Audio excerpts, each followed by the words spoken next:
আজ আমি আপনাদের সাথে শেয়ার করতে যাচ্ছি মধ্যপ্রাচ্যের বা সৌদি আরবের খুব জনপ্রিয় ও মজার একটি ডেজার্ট। হ্যাঁ বন্ধুরা, মাহলাবিয়ার রেসিপি খুবই অল্প উপকরণ দিয়ে খুব সহজেই ঘরে তৈরি করা যায় এমন নরম, মোলায়েম ও সুস্বাদু দুধের মিষ্টান্ন রেসিপি। যারা এই ধরনের নতুন নতুন ডেজার্ট তৈরি করতে বা বানাতে অনেক বেশি ভালোবাসেন তাদের জন্য আজকের এই মাহলাবিয়ার রেসিপি একেবারেই পারফেক্ট।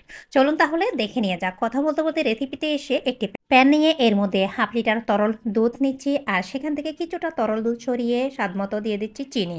চাইলে মিষ্টির ব্যালেন্সের জন্য আপনারা কিছুটা 1 চিমটি পরিমাণ লবণ দিতে পারেন। এবার প্যানটা সরিয়ে অন্য একটি বাটির মধ্যে 5 টেবিল চামচ পরিমাণ কর্নফ্লাওয়ার আর আগে থেকে যতটুকু তরল দুধ আমি সরিয়ে রেখেছি ঠিক ততটুকু তরল দুধ দিয়ে এইভাবে ভালোভাবে কর্নফ্লাওয়ারটা মিশিয়ে নিচ্ছি। আর অবশ্যই এইভাবে মিশিয়ে নিতে হবে, গরম দুধের মধ্যে সরাসরি কর্নফ্লাওয়ার অ্যাড করা যাবে না।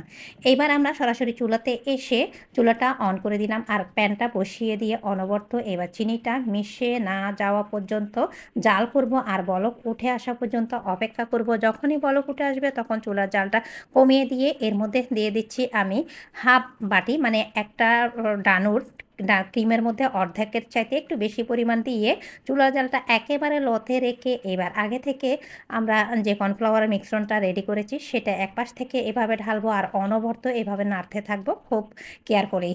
আর এই সময় অবশ্যই অনবরত নাড়তে হবে, তা না হলে প্যানের মধ্যে কর্নফ্লাওয়ারটা ধরে যাবে। এতে করে আমাদের পারফেক্ট মিষ্টান্ন এই মাহলাবিয়ার টেস্টটা পারফেক্টভাবে আসবে না। এইবার দিয়ে দিলাম এর মধ্যে কিছুটা মিল্ক এসেন্স, অন্যান্য এসেন্স মানে ভ্যানিলা এসেন্সটা আপনারা অ্যাড করতে পারেন। এইবার গরম থাকা অবস্থায় প্যান থেকে নামিয়ে এইভাবে একটি সার্ভিং ডিশে এভাবে ঢেলে নিলাম, ঢেলে একটা সাইডে রেখে দিচ্ছি। আর অবশিষ্ট যতটুকু ছিল ততটুকু অন্য একটি ছোট এইভাবে বাটির মধ্যেও ঢেলে নিচ্ছি।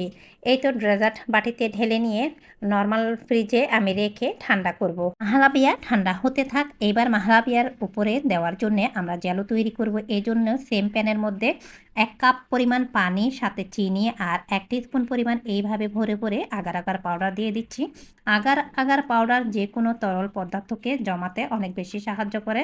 দিয়ে এইবার চুলার জালটা আমি বাড়িয়ে দিলাম আর কয়েক ফোঁটা দিয়ে দিলাম রেড ফুড কালার দিয়ে এবার অনবরত জাল করব। শুধুমাত্র ফুটে আসা পর্যন্ত পানিটা অপেক্ষা করব। যখন দেখব আমাদের এই মিশ্রণটা ফুটে উঠে এসেছে তখনই চুলার জালটা বন্ধ করে দিয়ে কিছুটা যখন মাহলাবিয়া ঠান্ডা হবে এর উপর এইভাবে দিয়ে দিচ্ছি।